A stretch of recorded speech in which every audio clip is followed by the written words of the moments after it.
I will now be beginning my presentation on the Gideon versus Wainwright trial. I will be assuming the role of Earl Gideon's attorney. I am dressed semi-formally, not the full court get-up, because I feel like that would be doing a little too much. And I will be using my phone for the facts instead of a piece of paper, just because the technology is here, so why not use it? Okay, now, to begin. My client, Earl Gideon, was charged with alleged burglary in June of 1961. Now, I know in the state of Florida, counsel is only really guaranteed for poor men and women who have committed capital offenses. Now, with that be known, there is no way my client's rights guaranteed by the amendments and guaranteed by what this country stands for and what we have come here in America to pride ourselves upon, especially our justice system, that being fairness, that being just treatment, that being limiting injustice, because let's be honest, there's no way injustice is going to be completely halted. There's always going to be someone who wants to falsely accuse somebody who wants to falsely charge somebody. So we do our best to limit that. I know you guys do your best.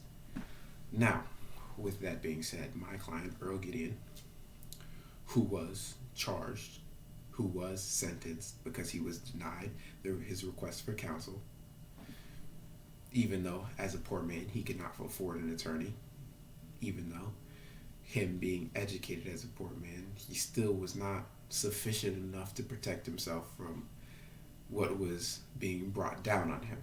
Now, Earl being charged, him being sentenced to 5 years in prison, him then going to the Florida Supreme Court to seek for relief, it being denied. Because of this denial, he was then forced to take it a higher step to the U.S. Supreme Court. Now, within that reviewing, I'm here to tell you that due to the amendment, due to his rights as a human being, he should have been guaranteed counsel. Now, I do not believe they even had sufficient evidence to put him away if he would have had an attorney. They only have witnesses that say he was near the crime scene. Nobody who saw him commit the crime. Just those who say, oh, he was near the crime scene. Oh, he was the closest person to the crime scene during the time of the crime. He was not seen committing the crime. He was not seen breaking and entering.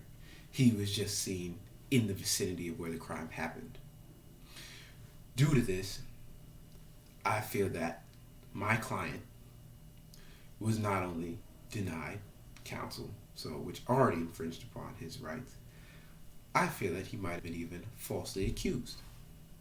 Now, this is why it is important to uphold the rights of our amendments and the rights of our Constitution. Now, when I say amendments, I'm referring specifically to not only the Sixth Amendment, but also the 14th Amendment.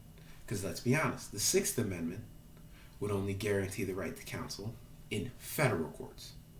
However, due to the 14th Amendment, and more specifically, the rules of due process being guaranteed,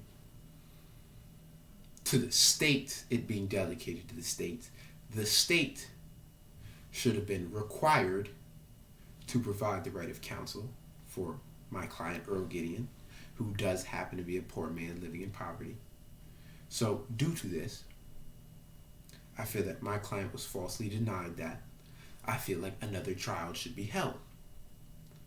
Now, during this trial, I can positively guarantee you he will be acquitted of all charges. Because, in reality, if he did have an attorney, that first trial would have gone nothing like it had gone. Now, for the justice in charge, there's no way he should just refuse his counsel. There's no way that should happen. And I refuse to believe that the Florida Supreme Court denied this, because there's no way they should have. They should have reviewed this case so that it didn't have to reach this level, so that the justice, I put more blame on the Florida Supreme Court, because it never should have reached the U.S. Supreme Court. Now, if they had just reviewed this, looked over it, and then made a ruling, it never would have had to reach this level. But hey, people make mistakes. Now, moving forward, my client deserves a fair trial with an attorney because he should have never been denied counsel in the first place. Thank you.